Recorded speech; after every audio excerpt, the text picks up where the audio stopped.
Gracias por estar aquí con nosotros.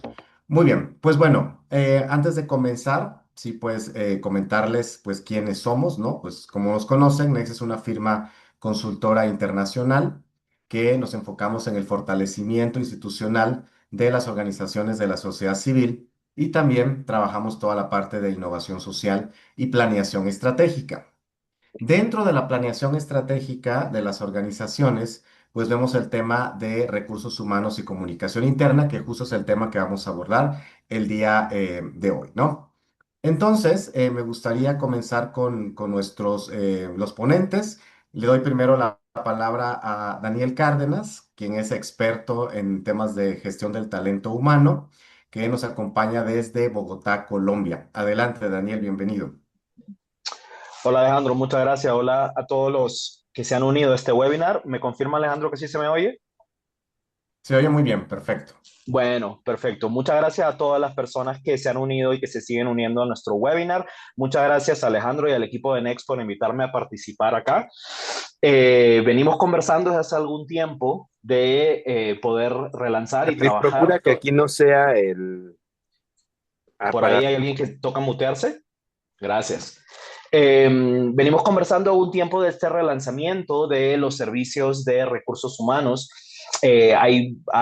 Muchas personas me preguntan a mí un poquito sobre mi historia. Mucha gente me dice, tú trabajas en recursos humanos, eres psicólogo seguramente, y pues a mí me causa mucha gracia porque, claro, existe este pensamiento que las personas que trabajamos en recursos humanos somos siempre psicólogos. En mi caso, yo soy comunicador.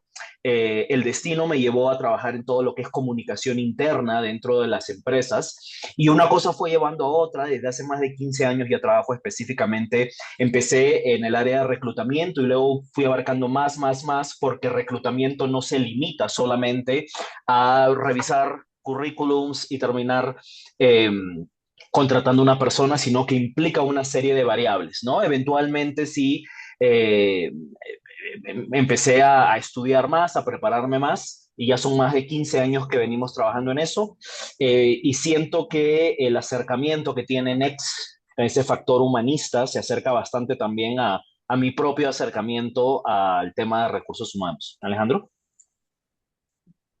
Perfecto, muchas gracias Daniel, bienvenido, gracias por acompañarnos en este webinar. Y bueno, para las personas que tal vez ya me conocen, porque veo varias nombres conocidos que nos acompañan en este webinar, pues yo soy Alejandro Bonilla, soy el fundador de Next y de Next Academy, ¿no? Que es nuestra plataforma de formación en línea.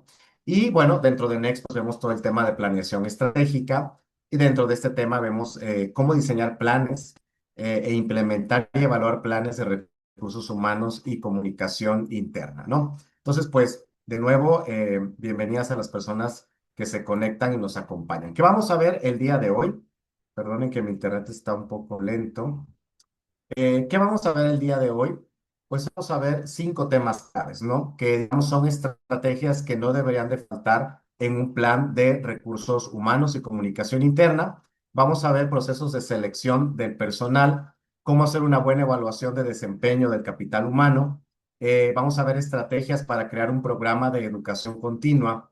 Vamos a ver estrategias también para diseñar un plan de comunicación interna que mejore el clima y la calidad de vida laboral. Y vamos a ver qué elementos puede tener un protocolo legal fiscal que incluye, pues, el manual de recursos humanos, el código de conducta y otras estrategias claves, ¿no? Entonces le doy la palabra a Daniel para que comencemos con el primer tema, que son procesos de selección. Exacto, muchas gracias Alejandro. Y como venía comentando desde hace un momento, el tema de selección de personal va muchísimo más allá de simplemente revisar currículums y seleccionar aquel que te parezca que tiene la experiencia necesaria para la posición que quieres llenar, que quieres tener, que necesitas contratar a una persona para eso. Existen muchas variables o muchos sucesos, existe lo que yo llamo una preproducción antes de empezar un proceso de selección, y existen muchas cosas que ocurren durante el proceso y existe una post, ¿no? Entonces, tú como reclutador o yo como reclutador necesito involucrarme y ver que haya una serie de factores que se estén cumpliendo, ¿no? Hay una serie de etapas, como dice en esta descripción, que están destinadas a evaluar y comparar candidatos para identificar quién se ajusta mejor. Y hay una serie de razones, motivos que juegan a favor o en contra de un candidato o de otro. Cuando tú entrevistas a alguien, sí, por supuesto es acerca de la experiencia, pero también hay que tener varios factores en cuenta. ¿Qué presupuesto tienes? Ocurre mucho que no vemos cuál es la necesidad que tenemos, ¿no? Sí, dale, Alejandro, puedes pasar a la siguiente diapositiva. Eh, ¿Cuál es la necesidad que tengo?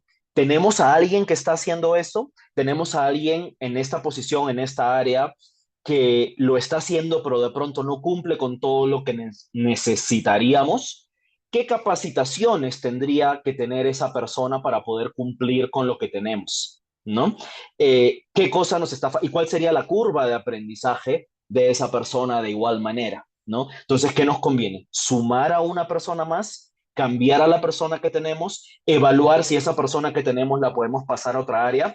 Un poco el área de recursos humanos, yo sé que a veces no tenemos la mejor reputación porque jugamos un poco hacia ambos lados. Tenemos que ver un poco por la empresa que finalmente, o la organización que finalmente es un negocio y quieres generar una ganancia, además de cumplir los objetivos que tengamos, si es que es una empresa de tecnología, de mercadeo, de labor social o lo que fuera, tenemos ciertos objetivos que cumplir, pero también vemos el otro lado, queremos que todo eso se cumpla brindándole a las personas, a los trabajadores, las mejores capacidades posibles, ¿no? Entonces, hay que definir bien cuáles son estas habilidades técnicas y competencias, sin olvidarnos también que cuando entrevistamos a una persona, tú lo que quieres ver es, ok, esta persona se alinea a la empresa, es alguien con quien yo me siento cómodo trabajando, esperemos, los próximos como mínimo 2 o 3 años, ¿no? Saber si esta persona tiene la misma visión en cuanto a cultura y valores, tiene la misma visión que tenemos en la empresa, ¿no? Entonces, por eso es importante no solamente evaluar o buscar esas habilidades técnicas y competencias clave, como dice la presentación, sino encontrar algo que de pronto vaya un poquito más allá, si es que realmente tenemos ese acercamiento, ¿no? Yo vengo, no voy a decir batallando, pero vengo sugiriendo o invitando a mis clientes de las diferentes organizaciones a crear, antes de iniciar cualquier proceso de selección, tener además clarísimo cuál es el plan de 30, 60 y 90 días para esa persona. No podemos contratar a alguien sin saber qué esperamos que esta persona haya logrado los primeros 30 días, los primeros 60 días y los primeros 90 días. Una vez que se tiene eso, se puede empezar el proyecto. Inclusive, muchas veces yo sugiero, invito, aconsejo a las organizaciones cómo crear ese planeamiento para poder estar súper bien alineados y saber cuál es el perfil, tener ese perfil mucho más claro, ¿no? Y acá vemos cuál es el proceso de selección del talento. Esto vendría a ser lo que llamamos el mapa, ¿no? De la gestión de reclutamiento, que empieza con un requerimiento, luego sigue con el reclutamiento en sí, que es crear la descripción del trabajo, analizar cuáles son los mejores lugares donde debemos publicarla, según la región, según el país, según la industria, además. Hacer las primeras entrevistas que van por parte de un reclutador. A veces me preguntan, oye, ¿por qué el reclutador debería ser o una persona de recursos humanos debería ser la primera parte del proceso? Porque estoy seguro que la persona que finalmente va a contratar a, a este nuevo integrante, tiene muchas cosas que hacer ahorita y no entrevistar a tantas personas, entonces yo le mando una terna, le mando 2, 3 candidatos, en todo caso yo siempre trato de trabajar con 3 candidatos, y mientras ya de los, no sé, 8 que entrevisté, por ejemplo, ¿no? Consigo 3, se los paso ya al manager o a la persona que está encargada, que necesita llenar esta posición, para que esa persona ya realice una entrevista más a profundidad. Se coordinan, en todo caso, las evaluaciones que hayan que hacer, si son evaluaciones técnicas, evaluaciones de idioma, evaluaciones X, ¿no? Y luego ya se invita a pasar, luego que se decide, todo esto con tiempos específicos, ¿no? Siempre se pregunta al cliente, oye, ¿cuándo necesitamos tener a esta persona o a esta posición llena? Y luego ya se pasa lo que llama el momento del onboarding, cómo esta persona ya se suma a la empresa a términos legales, en términos de contrato y etcétera. Podemos pasar a la siguiente diapositiva, por favor. Entonces, para el tema de entrevistas, siempre yo aconsejo o aconsejamos estandarizar el proceso, ¿no? Por diferentes motivos. Todos los procesos deberían ser similares, para eso utilizamos una matriz de evaluación, lo que se llaman los scorecards. ¿Qué es una matriz? Es simplemente un documento donde voy a poder estandarizar mis entrevistas, que a todos la creo primero, ¿no? Si tiene esta determinada experiencia, si es que en algunos casos, si es que tiene experiencia con un software específico, y se puede hacer esta matriz de evaluación con preguntas muy técnicas y con otras también de habilidades blandas, ¿no? Algunas preguntas pueden ser cerradas, ¿no? U otras preguntas pueden ser abiertas para poder comparar. Entonces tienes candidato A, candidato B, candidato C, todos han pasado por las mismas preguntas, a todos se les ha preguntado un poco lo mismo, entonces vas a poder comparar en lugar de que sea tan subjetivo, ¿no? Lo que se busca ciertamente es que el proceso sea lo más objetivo posible y, como vamos a ver seguramente después, que no haya ese sesgo que a veces tenemos, porque alguien nos cae bien, porque alguien es nuestro compatriota, porque alguien estudió en la misma universidad que yo. Parece mentira, pero finalmente somos humanos y a veces nos dejamos llevar un poco por eso. Y la guía de preguntas es una guía muy puntual y específica, que en caso que yo no esté o que la persona no esté, porque además hay un punto muy importante acá. No todo el mundo tiene la habilidad de entrevistar. El que yo sea muy bueno en mi trabajo como ingeniero de sistemas no necesariamente me habilita para ser la mejor persona que entreviste a un ingeniero para una posición que necesito llenar. De repente puedo sentarme ahí o puedo aconsejar qué preguntas hacer. Entonces, sí tendría que haber una guía de preguntas para que en caso yo no esté o en caso voy a pedirle a otra persona que haga la entrevista por mí, sepa exactamente qué preguntas seguir. Además, por supuesto, de estandarizar el proceso. Si pasamos a la siguiente diapositiva. Y ese es un ejemplo clarísimo y muy súper sencillo. Este es, digamos, un ejemplo sencillo de un formulario, de una matriz de evaluación, donde deben estar todos los datos de la entrevista, del entrevistado, del entrevistador, de cuándo fue, porque como vamos a ver posteriormente, todo tiene que estar documentado. Dicen, no, yo me acuerdo, no, hay correos. Sí, pues, pero dentro de 6 meses no necesariamente nos vamos a acordar de todo el proceso. Y porque todo tiene que estar documentado, como también vamos a ver en un segundo, cuando haya, ¿qué pasa si la persona que contrata a este nuevo integrante del equipo, a este nuevo colaborador, ya no está con nosotros? Yo tomo esto, entonces yo digo, oye, no siento que se adapte muy bien, ¿qué pasó acá? Vamos a revisar esa documentación donde, ¿qué se le preguntó? ¿Qué se hizo? ¿Qué dijo? ¿Qué respondió? ¿Cuándo fue?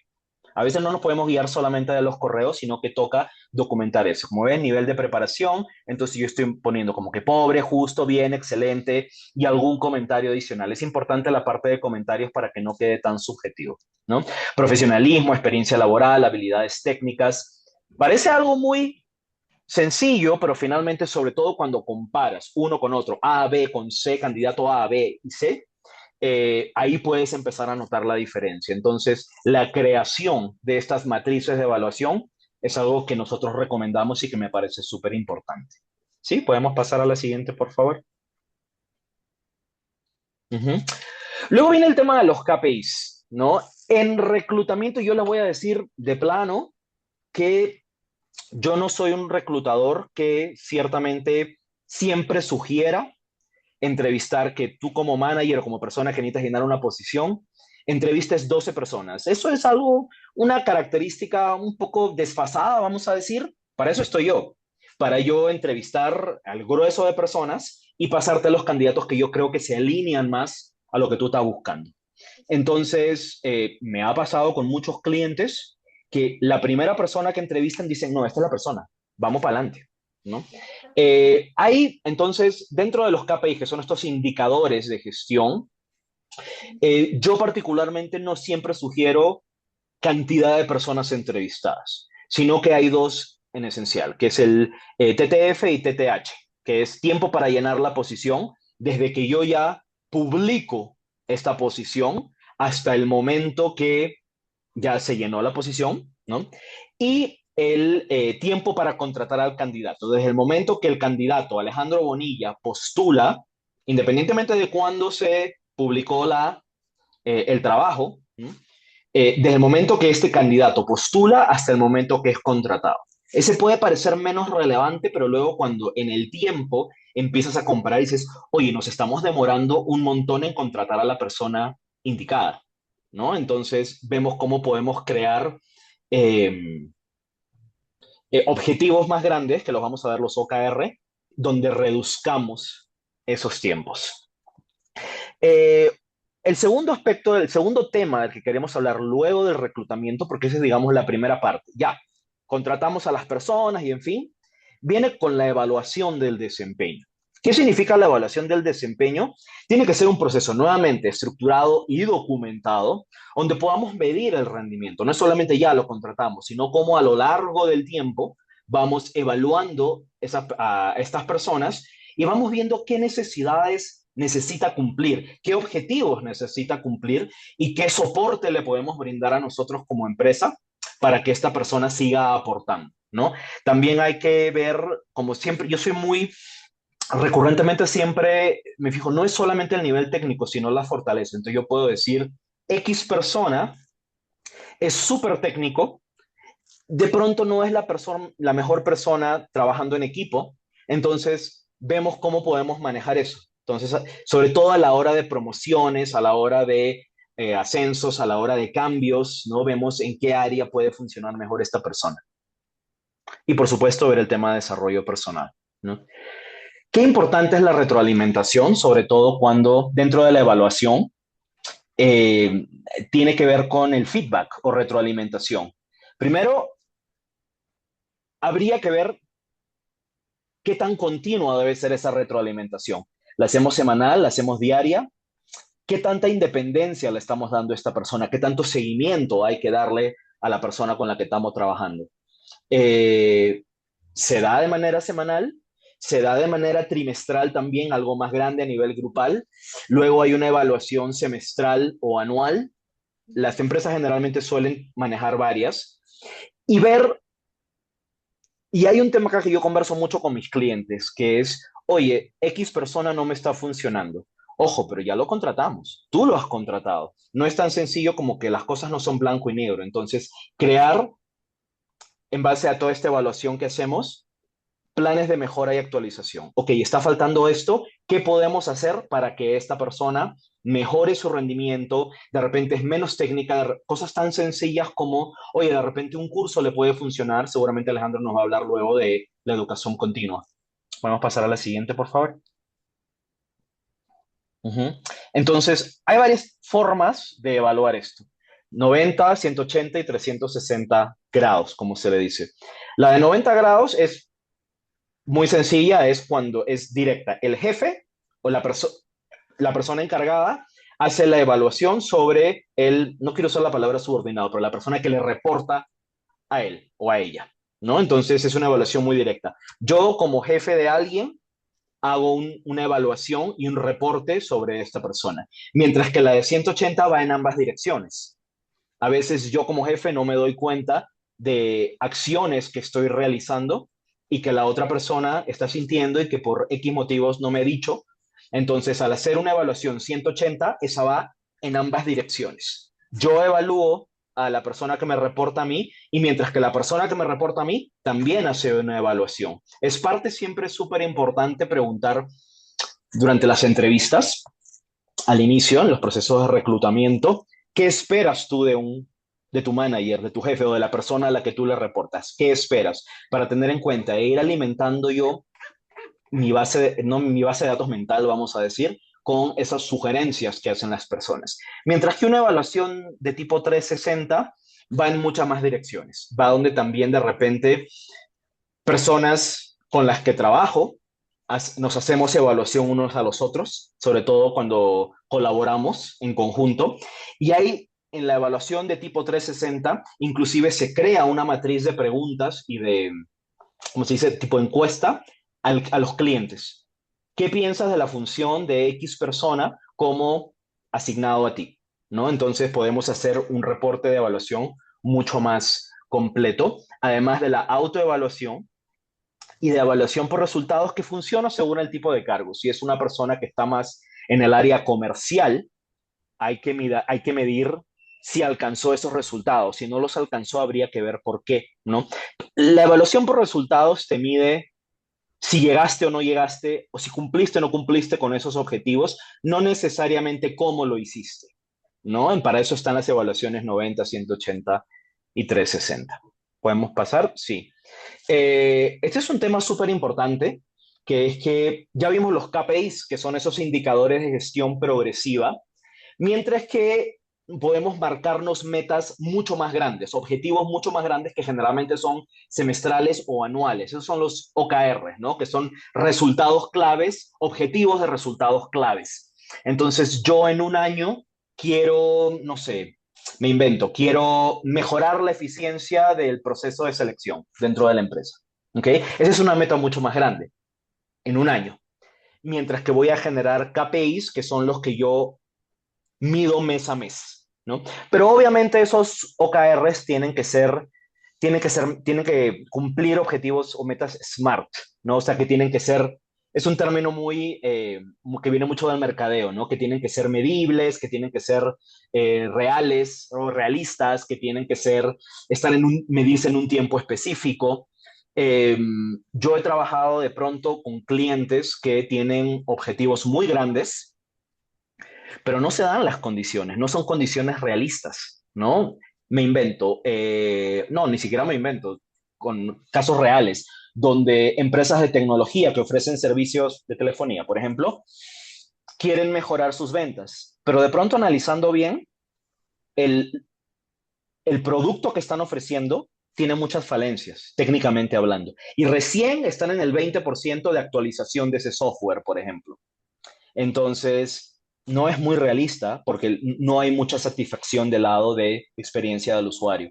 Entonces, recursos humanos tiene que trabajar mucho con el área de operaciones, las áreas técnicas o las áreas sociales, por ejemplo, cuando he trabajado mucho con eh, empresas de explotación de hidrocarburos. Entonces, hay todo un aspecto social ahí en las comunidades también. Entonces, recursos humanos tiene que ver que todo eso se cumpla para crear objetivos y metas a largo plazo que sean realistas, que las condiciones se den. Entonces, no puedo yo trazar esos objetivos si es que realmente no son muy realistas.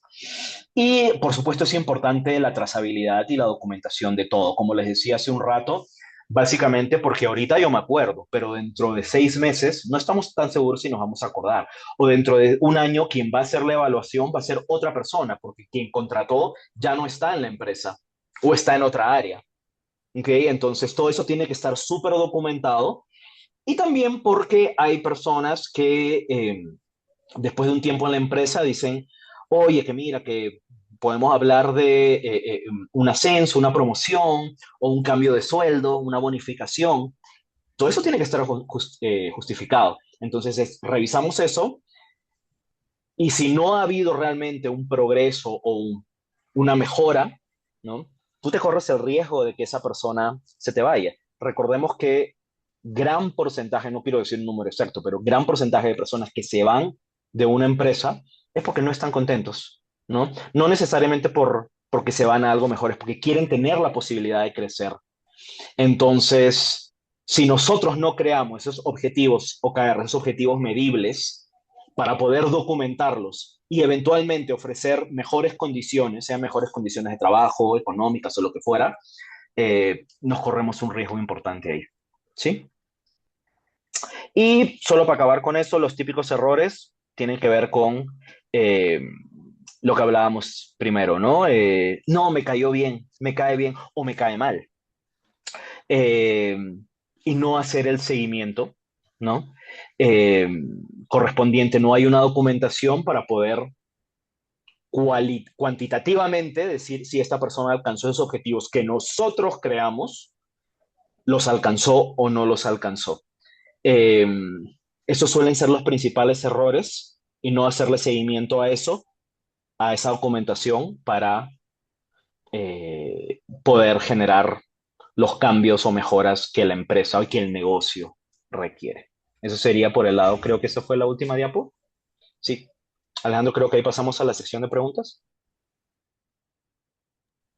Sí, adelante, por favor. Pueden poner sus preguntas en el chat o pueden también levantar la manita y les abrimos un micrófono por si quieren hacer una pregunta puntual. Vamos a seguir, obviamente estamos apenas a la mitad del webinar, ¿no? Con otros temas más dentro del plan de recursos humanos. Pero si hay alguna pregunta, la pueden hacer ahora o pueden dejar su pregunta en el chat y con gusto Daniel la responde. Bueno, vamos con el punto 3, educación continua, ¿no? Es muy importante el diseño de un programa o una estrategia de educación continua en dos vías, ¿no? Educación continua a nivel grupal de todo el staff de una organización y también la educación continua individual para cada una de las personas de la organización, ¿no? Este programa o esta estrategia de educación continua va relacionada a la evaluación de desempeño, sobre todo a la evaluación de desempeño anual de cada una de las personas. Esa evaluación de desempeño anual me va a dar digamos, los indicadores y los resultados de qué tipo de formación necesita cada una de las personas de la organización y qué tipo de formación o de fortalecimiento de habilidades o conocimientos necesita la mayoría del staff también para hacer una evaluación, para hacer un plan de educación continua grupal, ¿no? Entonces, tiene dos vías, ¿no? Pero grupal o individual, pero va a depender mucho de la evaluación que hagamos, porque la evaluación de desempeño me va a justificar, digamos, de una manera mucho más objetiva, qué tipo de conocimientos, habilidades, competencias necesita fortalecer cada una de las personas de nuestro equipo de trabajo, ¿no? Entonces, tenemos que hacer también un diagnóstico de necesidades, ¿no? Que va también conectado con la evaluación de desempeño. Y el diagnóstico de necesidades tiene mucho que ver que, digamos, retos, ¿no? Oportunidades o puntos de mejora tiene esa persona respecto a su perfil de puesto, ¿no? ¿Qué hizo bien? ¿Qué dejó de hacer? ¿Qué no hizo? ¿No? ¿Y qué hizo de manera extraordinaria esa persona? ¿No? Entonces, ese diagnóstico me ayuda a mí a identificar qué habilidades técnicas, ¿no? A nivel profesional propias de su desempeño laboral en su puesto y en su perfil de trabajo, ¿no? Como evaluación, habilidades blandas, ¿no? O habilidades para la vida que también se conocen, ¿no? Que necesita la persona fortalecer. Si necesita fortalecer, por ejemplo, el liderazgo, el trabajo en equipo, la comunicación asertiva, la negociación de conflictos, aspectos hasta de inteligencia emocional, de empatía, de conexión con su equipo de trabajo. También eso entra dentro de las habilidades blandas que hay que fortalecerle a las personas o posiblemente a todo el equipo de una organización a través de un programa de fortalecimiento grupal, ¿no? Aquí lo importante es poder hacer posiblemente alianzas con universidades, con fundaciones comunitarias que ofrecen capacitación para las OSCs, ¿no? Con la finalidad de poder identificar quiénes van a ser estos capacitadores o facilitadores que a través de talleres, cursos, diplomados, pues van a ir fortaleciendo capacidades y habilidades en nuestro equipo de trabajo. Entonces, recordemos que este plan anual de capacitaciones, estamos justo en el momento ideal para armar este plan anual de capacitaciones, ¿no? Es el momento perfecto para hacerlo, ¿no? Donde yo voy a definir una capacitación o varias capacitaciones grupales para todo el staff, sobre todo en temas de habilidades blandas, pero también capacitaciones a nivel técnico, ¿no? Para ciertas personas del equipo de trabajo, ¿no? Esto me permite a mí, ¿no? Anticipar brechas críticas y cerrarlas a tiempo, ¿no? Sobre todo para que esta persona pues se siga desempeñando de manera efectiva en su puesto de trabajo y cuando se haga la siguiente evaluación, pues la persona pueda tener mejores resultados. Eso también ayuda a disminuir la rotación de personal porque las personas se van a sentir mucho más seguras y empoderadas en su puesto de trabajo, ¿no? Y por lo tanto van a tener una mejor evaluación de desempeño porque han fortalecido ciertas habilidades blandas y habilidades técnicas, ¿no? Las modalidades, ¿no? De esta evaluación, perdón, de este programa de educación continua, ¿no?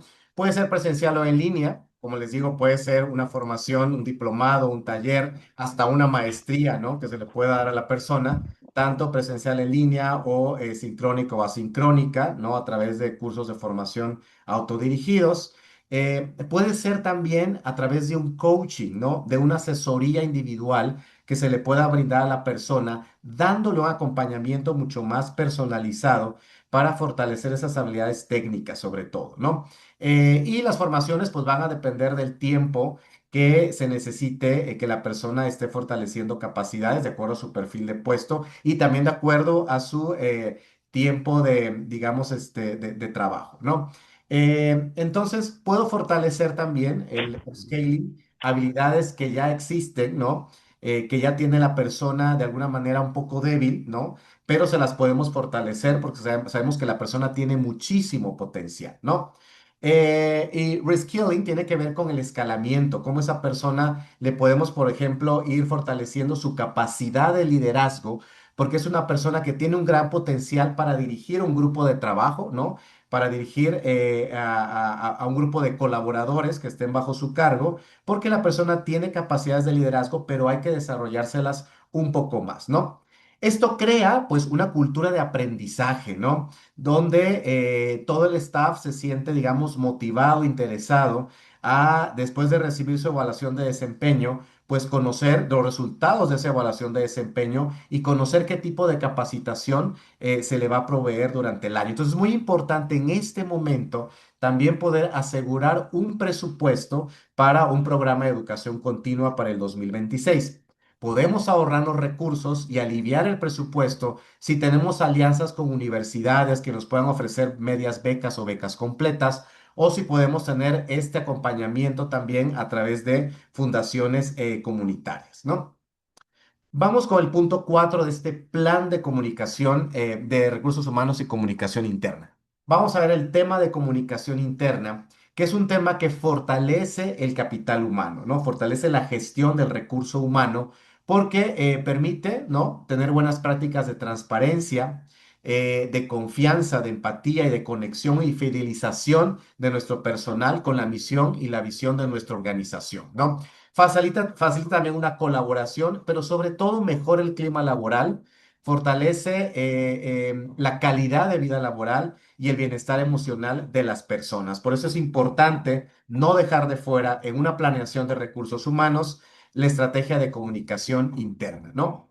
Esa estrategia de comunicación interna, digamos, va a incluir fortalecer o hacer más ágiles los canales de comunicación que ya existen en la organización.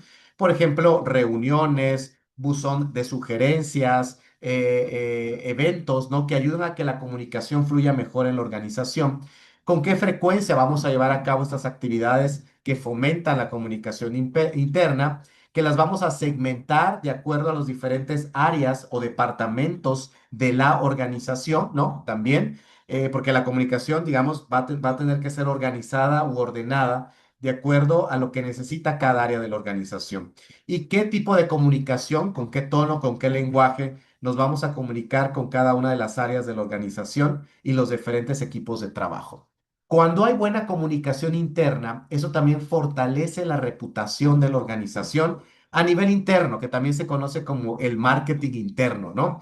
Se fortalece la reputación, las personas se sienten más fidelizadas con la misión de la organización, ¿no? Es decir, que se comparten los valores de la organización y estamos motivados para alcanzar nuestro plan estratégico y la visión a futuro que tenemos de la organización, ¿no? Eso hace que exista un trabajo más colaborativo entre diferentes áreas de la organización, que no existan islas entre diferentes departamentos que no se hablan, ¿no? Y que no comparten y que no integran o no colaboran para, digamos, un fin más grande que es el institucional, ¿no? Y también ayuda de alguna manera a prepararnos si existe alguna crisis que pueda afectar la reputación de la organización a nivel interno o externo, que tiene que ver con la comunicación de crisis, ¿no? Tenemos que medir, obviamente, como cualquier plan, tiene que haber indicadores, y ya lo mencionó Daniel, ¿no? Tiene que haber indicadores para evaluar no solamente el desempeño del personal, sino poder evaluar de alguna manera la comunicación interna si está fluyendo de una manera, digamos, muy idónea. Yo siempre sugiero generar un comité de recursos humanos y comunicación interna que se encargaría no solamente de diseñar este plan de recursos humanos y comunicación interna, de definir también sus indicadores y herramientas de evaluación, sino también estar monitoreando avances del plan y estar evaluando que este plan se lleve a cabo de manera idónea, ¿no? Entonces, medir el impacto de la comunicación interna solamente se va a lograr si tenemos buenos indicadores de evaluación muy cualitativa, ¿no? Donde yo puedo estar percibiendo cómo las personas entienden, digamos, la planeación estratégica, el trabajo, la organización, qué hace cada una de las áreas de la organización y que nos dé retroalimentación de cómo mejorar el clima laboral y la calidad de vida laboral para el bienestar, ¿no? Laboral de las personas y el bienestar emocional, ¿no? Entonces aquí pusimos algunas buenas prácticas de comunicación interna, ¿no? Para hacer un pequeño checklist, veamos esta pantalla, ¿no? Y eso les va a quedar a ustedes, obviamente vamos a compartir estas presentaciones, ¿no? Algunas buenas prácticas de comunicación interna. Veamos si ustedes y sus organizaciones reúnen algunos de estos, digamos, acciones. Digamos, el primero, pues reuniones mensuales, ¿no? Que el equipo de trabajo, el área, ¿no? Un área, un departamento se reúna cada mes pues para darle seguimiento a ese plan operativo anual de toda una área o departamento de la organización. También el punto 2, pueden haber reuniones mensuales del jefe con un coordinador de una manera personalizada con cada una de las personas de su equipo a cargo, ¿no? Esa reunión face to face, jefe coordinador mensual, pues ayuda a recibir una retroalimentación de ambas vías, ¿no? El jefe le da retroalimentación a su staff a cargo de manera individual, pero el staff también evalúa o le da retroalimentación al jefe, ¿no? Y eso hace que la comunicación sea mucho más horizontal, más democrática y más objetiva, ¿no? Menos jerárquica.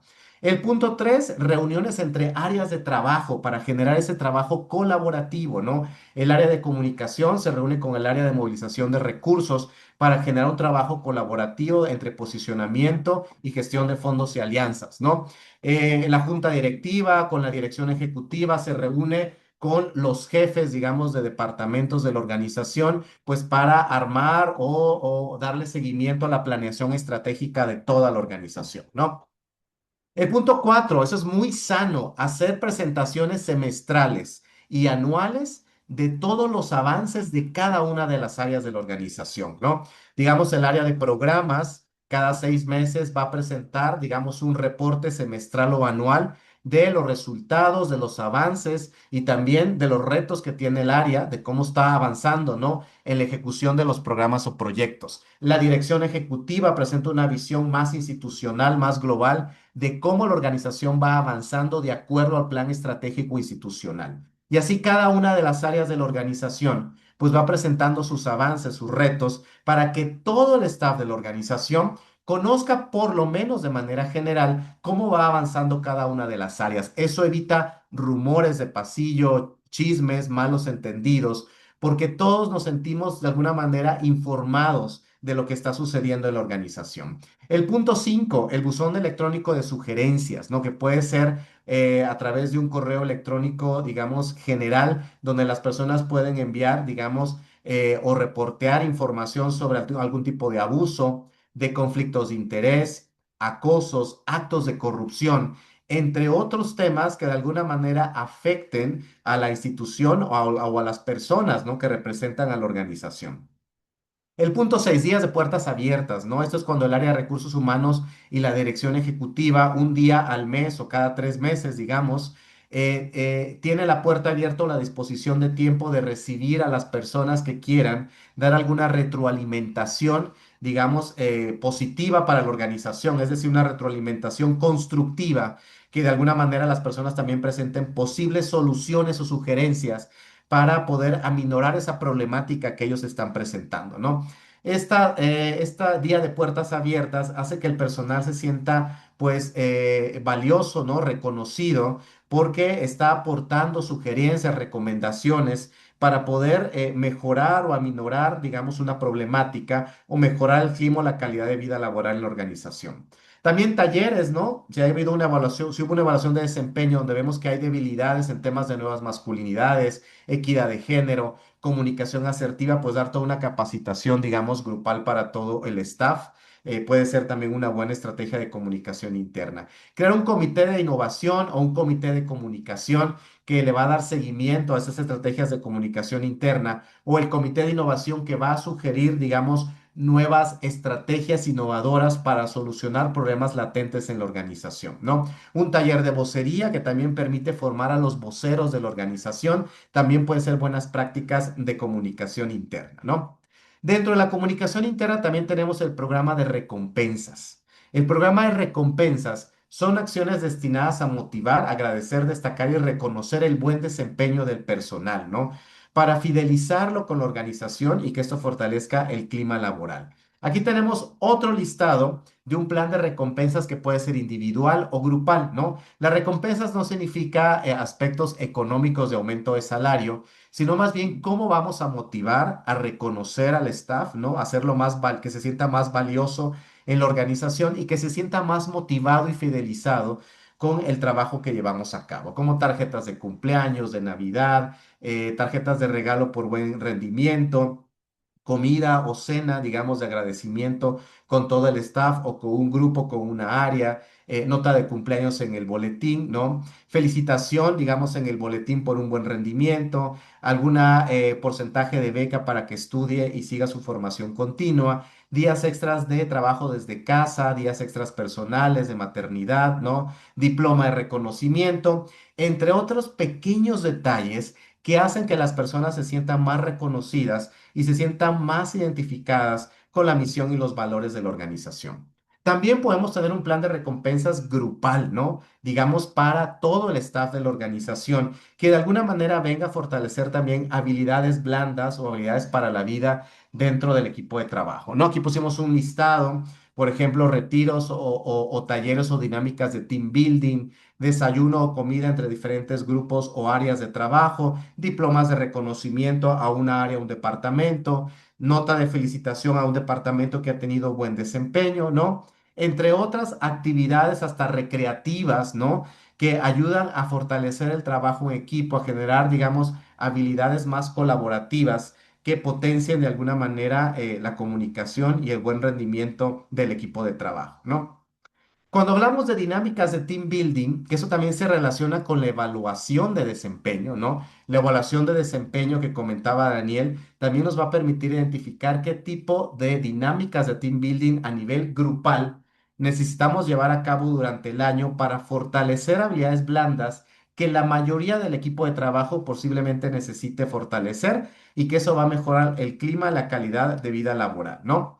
Por ejemplo, podemos tener talleres o dinámicas de team building que a través de juegos y actividades, digamos, recreativas, pues podamos fortalecer, ¿no? Conocimientos o habilidades en equidad de género, en nuevas masculinidades, en comunicación asertiva, en diversidad, inclusión y tolerancia, en liderazgo, habilidades directivas, en resolución de conflictos y negociación efectiva, en temas de bienestar emocional, salud mental y clima laboral, habilidades colaborativas o trabajo en equipo, entre otras habilidades blandas que si las fortalecemos en el equipo de trabajo, posiblemente eso va a permitir una mejor comunicación interna, un mejor clima laboral, mejor bienestar laboral en la organización y obviamente un mejor desempeño de nuestro equipo de trabajo. Pasamos con Daniel al punto 5, que es el protocolo legal fiscal. Sí, y creo que un poco por ahí con esto terminamos en base a en cuanto a los 5 puntos que queríamos tocar el día de hoy.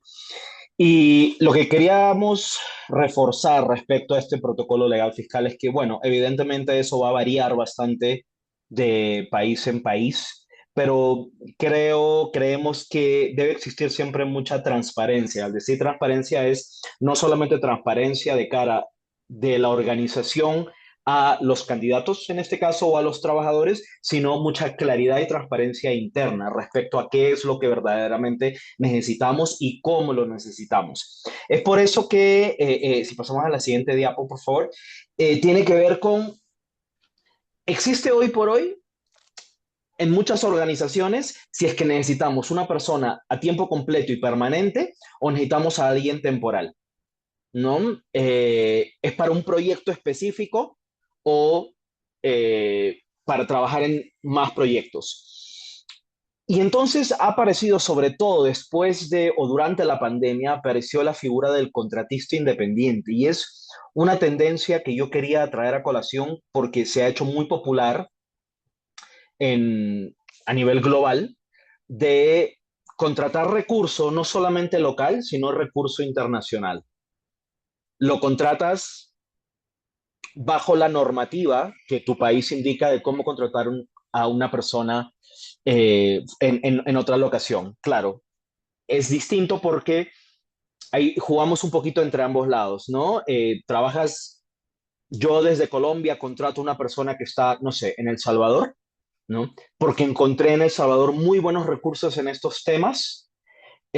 Obviamente, como estamos a distancia, no se le puede ofrecer a esa persona por ejemplo, la persona no tiene acceso a los beneficios que tiene alguien local, pero entonces ahí empiezas a jugar, de repente ya a nivel económico, no me quiero meter mucho en eso, pero ahí empiezas a sugerir, ¿no? Es como que esa persona de pronto gana un poquito más, pero yo me estoy ahorrando una serie de cosas, ¿no? Y el resultado finalmente puede ser el mismo. Tener súper bien en claro cuáles, dentro del contrato, cuáles son esas características o esas condiciones que tienes, si es un contrato permanente, temporal, si es a plazo fijo, ¿no? Y algo que muchas empresas olvidan es el tema de ¿cómo se llaman? Los contratos de confidencialidad, ¿no? Respecto a, hay un aspecto legal súper importante. Y algo que seguramente Alejandro va a querer comentar respecto a mitigar riesgos legales teniendo manuales que van desde el correcto uso de las herramientas internas que tenemos, el compartir información, hasta temas mucho más delicados que seguramente creo que Alejandro tiene algunos temas que nos va a compartir respecto a los manuales internos de recursos humanos. ¿Correcto, Alejandro? Así es, gracias Dani por introducir este tema, ¿no? Sí, el manual de recursos humanos obviamente va a normalizar, ¿no? A darle estructura a, digamos, a esos procesos que son correctos en la organización, ¿no? Y este manual de recursos humanos, pues todo el staff lo debería de conocer, por lo menos de manera resumida, ¿no? Aquí pusimos una estructura de contenidos o un índice de contenidos que puede tener un manual de recursos humanos, ¿no? Desde sensibilizar al personal sobre ciertas temáticas que, digamos, son ejes transversales del trabajo de la organización, como temas de derechos humanos, perspectiva de género, por ejemplo, ¿no? O temas, por ejemplo, medioambientales o de cambio climático, ¿no? Todo el proceso de selección y de inducción del personal, ¿no? Se define aquí el organigrama, los perfiles de puestos, cuál sería el proceso para evaluar el desempeño del personal, la tabla de rangos salariales y qué tipo de prestaciones tendrían las personas, un código de conducta o de ética que define qué podemos hacer y qué no podemos hacer en la organización, un protocolo o una guía, ¿no? Para poder actuar de manera legal, ¿no? Ante casos de corrupción, de conflictos de interés, ante casos de despidos, demandas o accidentes del personal, ante casos de algún tipo de abuso o acoso, ¿no? Una guía o un manual de salvaguarda para proteger los derechos de las personas menores de edad, si es que trabajamos con personas menores de 18 años de edad, un manual del voluntariado, que también entra dentro de un plan de recursos humanos. Posiblemente aquí se incluye el manual de gobernanza o el manual de buen gobierno, donde se integra, digamos, el trabajo que tiene la junta directiva o el órgano de gobierno de la organización, una guía de gestión del riesgo, ¿no? Ocupacional, que esté alineado, digamos, con los reglamentos del ministerio o la Secretaría de Trabajo del país. Y obviamente todas las estrategias de comunicación interna que permiten mejorar el clima laboral, el bienestar emocional o la salud mental de los colaboradores de nuestra organización, ¿no? Entonces, digamos que son elementos claves que no podíamos dejar de fuera. Cuando hablamos, por ejemplo, de el código de conducta, ¿no? Que eso es muy importante tomarlo en cuenta. Esto va dentro de la gran sombrilla de un manual de recursos humanos, ¿no? Aquí pusimos, digamos, algunos elementos que puede tener ese código de conducta o de ética, ¿no? De la organización, pero prácticamente va a definir qué podemos hacer, qué no podemos hacer en la organización, ¿no? Entran temas, obviamente, de derechos humanos, de valores que tiene la organización que todo el staff tiene que poner en práctica, ¿no? Temas de derechos humanos, perspectiva de género, diversidad, inclusión, qué rol juega la junta directiva, qué puede y no puede hacer la junta directiva en la organización, cómo va a ser la buena comunicación entre el personal, entre los participantes de los programas o proyectos, entre los donantes o aliados. Aquí se va a mencionar que existe un manual de salvaguarda para proteger los derechos de los menores de edad, ¿no? Hasta procesos financieros, contables, legales, fiscales, operativos, administrativos que de alguna manera tenga una implicación ética, legal, fiscal, que pueda afectar la reputación o hasta la existencia de la misma organización, ¿no? los manuales o guías que tiene cada una de las áreas de la organización. En algunos casos viene hasta un código de vestimenta y obviamente los procesos para casos de corrupción, conflictos de interés, abusos, despidos, demandas, accidentes, entre otros temas claves, ¿no? Dentro de este gran manual de recursos humanos también podemos tener el apartado de un protocolo de conflictos de interés, ¿no? Ese es un tema clave que tiene que estar muy claro y que todo el staff de la organización lo debe de conocer, ¿no? ¿Qué tipo de conflictos de interés pueden afectar la reputación de la organización, su propia existencia, ¿no? Digamos, la protección o los derechos de los colaboradores de la organización, ¿no? Entonces, este protocolo de alguna manera va a digamos, a identificar qué podría ser un conflicto de interés o un acto de corrupción. Aquí pusimos en este cuadro del lado derecho, ¿no? Por ejemplo, aspectos tan básicos como el uso de nuestro automóvil, el uso de recursos para viajes de trabajo, el uso de las instalaciones y el mobiliario de la organización, participación en eventos, ¿no? El tema de cómo vamos a manejar o a comunicar cierta información sensible de la organización, ¿no? El uso de tarjetas de crédito, cuentas bancarias, contratación de personal, evaluación del personal, entre otros temas claves donde puede haber, digamos, algún conflicto de interés o puede surgir un acto de corrupción. ¿Cómo lo vamos a llevar a cabo a nivel legal, a nivel fiscal? Porque al final estos actos tienen una implicación legal, ¿no? Y son muy delicados a tomar en cuenta. También este gran manual de recursos humanos puede tener una guía o un protocolo de cómo vamos a actuar ante situaciones de despidos o demandas, ¿no? ¿Qué tal si nos demanda el mismo staff que ha sido, digamos, dado de baja en la organización, ¿no? O posiblemente demandas que vengan de otros actores claves con los cuales hemos generado algún contrato, alguna alianza, un convenio, ¿no? Entonces tenemos también que, cuando hablamos de despidos del personal, tenemos que conocer muy bien cuál es el código de trabajo que estipula la Secretaría o el Ministerio de Trabajo de nuestro país. ¿Qué estipula nuestro código de conducta? Cómo vamos a actuar ante estas situaciones, ¿no? Posiblemente vamos a tener hasta una guía de gestión del riesgo ocupacional, ¿no? Que implica también cómo vamos a reaccionar ante una situación de un accidente en la organización que ponga en riesgo, digamos, la dignidad y la vida de nuestros colaboradores, ¿no?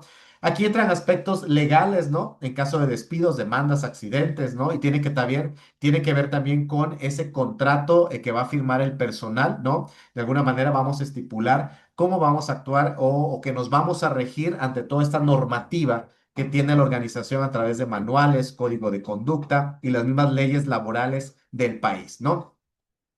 También este manual de recursos humanos puede tener un protocolo o una guía en caso de abusos o de acoso, ¿no? En este caso, pues también nos vamos a regir o alinear con el código de trabajo que estipula el ministerio o la Secretaría del Trabajo del país, ¿no? Posiblemente también nos vamos a fundamentar de algunos derechos, digamos, laborales que tienen las personas de acuerdo a la Organización Internacional del Trabajo, ¿no?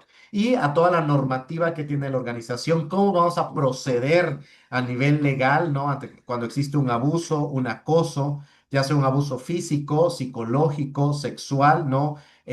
O casos de corrupción que también pueden entrar aquí como abusos, ¿no? Y hasta cómo vamos a tener una estrategia de comunicación de crisis para poder responder ante públicos internos y externos de la organización cuando sucede una crisis relacionada a algún tipo de abuso o acoso, ¿no? Eso también puede estar alineado, ¿no? Obviamente a los enfoques de derechos humanos con perspectiva de género, que obviamente son liderados por Naciones Unidas y se reflejan también en los códigos de trabajo de los diferentes ministerios o secretarías del trabajo de los países, ¿no? Muy bien, pues bueno, para cerrar, digamos, esta sesión del día de hoy, sí los invitamos a que pongan sus comentarios. Ya vi que hay varios comentarios en el chat que ahorita vamos a responder, pero es importante también tener algunas herramientas digitales, ¿no? El uso de la tecnología artificial para la gestión del capital humano. Yo aquí les puse algunos, ¿no? De softwares o de nubes o de programas digitales que podemos utilizar para poder agilizar esos procesos. Pero antes de utilizar esas herramientas digitales, yo tengo que tener de por medio, digamos, ya diseñado un plan, una estrategia de recursos humanos y comunicación interna, porque esa estrategia es la que me va a permitir más adelante definir o cómo usar esas herramientas digitales, ¿no? Tenemos Odoo, que es un ERP que tiene también toda una herramienta de administración o gestión del recurso humano, ¿no? Para temas de procesos de administración de empleados, reclutamiento y selección, ausencias, evaluación de desempeño, referencias, entre otros temas, ¿no? Pero hay otros, digamos, otros softwares. Aquí puse algunos que están en español, ¿no? Como Factorial, Bisneo, Personio, entre otros, que también son muy integrales, que incluyen todo lo que se menciona aquí de Odoo, ¿no? Pues ustedes quieren explorar algunas herramientas digitales para personalizar o hacer más ágiles estos procesos. Pero repito, si no se tiene toda una estrategia de recursos humanos y comunicación interna diseñada previamente, pues esas herramientas no van a tener, digamos, el uso adecuado o más efectivo. Queda aquí esta tarea para ustedes, ¿no? Sobre todo ahorita que estamos planificando nuestras acciones de recursos humanos y comunicación interna para el 2026. Por lo menos hagamos este análisis FODA de fortalezas, debilidades, oportunidades y amenazas, pues para hacer un pequeño autodiagnóstico de cómo está nuestra organización respecto a estas temáticas que acabamos de ver en este webinar, ¿no? Este autodiagnóstico es muy primario, es muy general, muy elemental, pero me va a dar una idea de en qué voy a enfocar, digamos, mis prioridades en temas de recursos humanos, gestión del capital humano, comunicación interna para el próximo año, ¿no? ¿Qué estoy haciendo bien? ¿Qué buenas prácticas tengo? ¿Qué debilidades tengo? ¿Qué puntos de mejora o oportunidades? Yo mismo me estoy identificando para el próximo año generar una estrategia de recursos humanos y comunicación interna mucho más completa, ¿no? Bueno, pasamos a las preguntas. Por favor, abran sus preguntas en el chat. Pueden ponerlas en el chat o pueden levantar la manita y abrimos su micrófono. Aquí nos pregunta Jesse Evans. En una evaluación de desempeño de un nuevo colaborador, ¿cuáles serían los ítems, ¿no? Me imagino que los criterios que deben de medirse, ¿no? En un colaborador. Bueno, Jesse, en primer lugar, tienes que medir aspectos muy cuantitativos y muy cualitativos que tienen que venir, digamos, en los indicadores del perfil de puesto para hacer una buena evaluación de desempeño, ¿no? Dentro de los ítems los puedes dividir, ¿no? Aparte de cuantitativos y cualitativos, en aspectos técnicos y aspectos de habilidades blandas, ¿no? En aspectos técnicos, pues tienen que ver propios de ese perfil de puesto, ¿no? Ciertos conocimientos, habilidades que la persona a nivel técnico tiene que tener para poder desempeñar ese perfil de puesto y poder cumplir con los objetivos y la meta del perfil de puesto, ¿no? Entonces tiene que tener ciertos indicadores a nivel técnico, pero también de habilidades blandas, ¿no? Como liderazgo, trabajo en equipo, comunicación asertiva, entre otras habilidades blandas que le van a permitir a esa persona o nos va a asegurar que la persona pues pueda desempeñar, ¿no? Su perfil de puesto pues de manera muy idónea, ¿no? Y muy efectiva. Entonces yo diría que los ítems más importantes tienen que ser dos, ¿no? El tema técnico y el tema de habilidades blandas, ¿no? Competencias, pero también tiene que ser con indicadores tanto cuantitativos como cualitativos. Pero no sé, aquí. Y si me permites, Alejandro, Adelante, añadir sí. ahí, y eso está también directamente relacionado, y muchas gracias por la pregunta, porque es algo que suele aparecer bastante. ¿Cómo evalúo a este nuevo colaborador? Está directamente relacionado con ese plan 30-60-90 que debe ser creado antes de iniciar el proceso. ¿Qué esperamos? Y tiene que ser también smart, o sea, realista en tiempos específicos, ¿no? ¿Qué esperamos de que esta persona cumpla en los primeros 30 días, en los primeros 60 días y en los primeros 90 días? Eso tiene que estar establecido muy claramente y transparentemente, tanto para la organización como para el colaborador, y para evitar cualquier tipo de subjetividad y decir cosas, terminar diciendo cosas como que, no, lo está haciendo bien, déjenlo avanzar. Claro, pero tenemos que saber qué tendría que haber conseguido en este tiempo, o si estos primeros 30 días son de adaptación, son de conocer bien el producto, las estrategias, haberse reunido con todos los miembros de los diferentes equipos para entender cómo se puede colaborar. Entonces, por eso, importante el planeamiento 30-60-90 dentro de una nueva posición.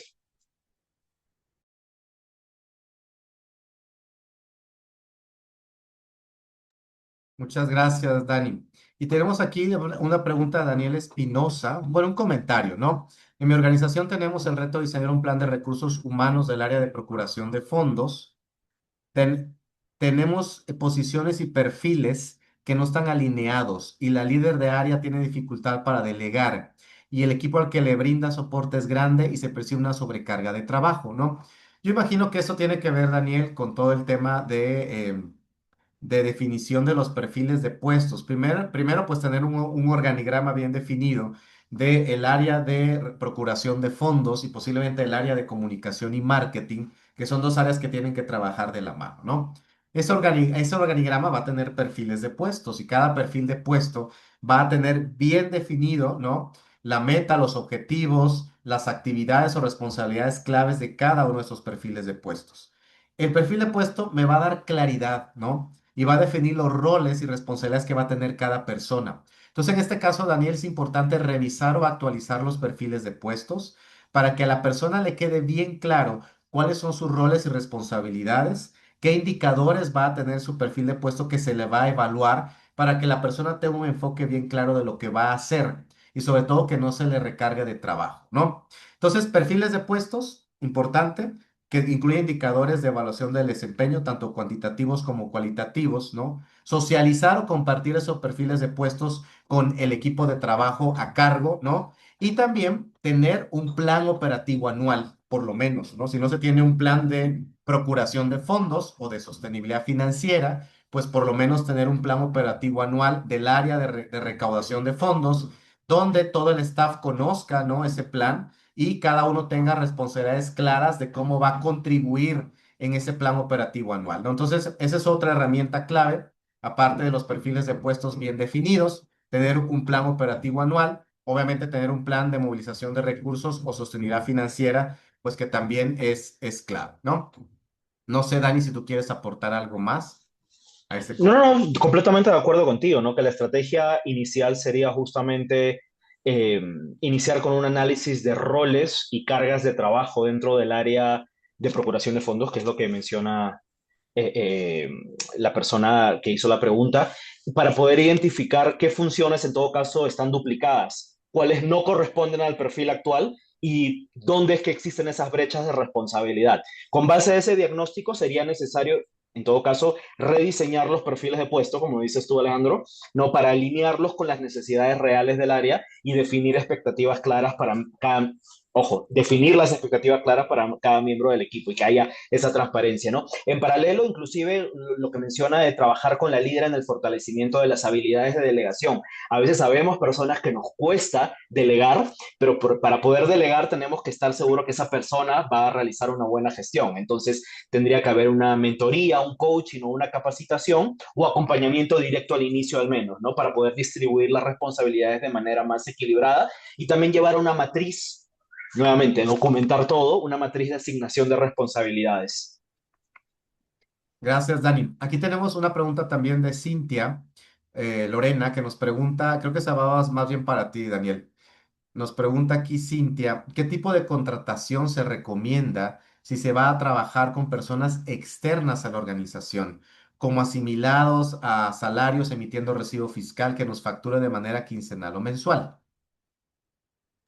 Claro, eso es lo que en algunos países se conoce como, a ver si me ayudas, creo que es, no es tercerización, uy, se me fue el nombre, pero en todo caso depende mucho de la legislación de cada país, porque hay que ser muy cuidadoso ahí, porque cuando tú contratas a alguien como con ese tipo de servicio, en teoría me parece que tú no le puedes, no sé si en todos los países funciona igual, pero en teoría no le puedes asignar horarios específicos, si no es por cumplimiento de metas, ¿no? Entonces, tener eso, hay que tener mucho cuidado con eso y en todo caso hacer acuerdos, ¿no? Mientras esa persona cumpla con las reuniones a las que tiene que cumplir y cumpla con los objetivos semanales, en todo caso que se planteen, no habría ningún problema, un poco viendo por parte del trabajador como de la empresa para que no haya en ningún momento un conflicto legal de asignación de horarios y etcétera, que puede generar eventualmente un problema, podría generar, voy a hablar en condicional, un problema legal. Gracias, Dani.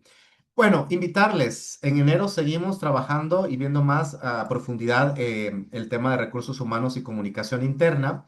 Vamos a llevar a cabo el día 29 de enero del 26, ¿no? Otro webinar enfocado en las estrategias de comunicación interna para fortalecer la calidad de vida laboral, ¿no? Nos vamos a enfocar más en cómo armar una estrategia de comunicación interna. También Daniel nos va a acompañar en esta sesión y para que lo vayan agendando, ¿no? Aquí están los QR para que ustedes vayan inscribiéndose a estos webinars.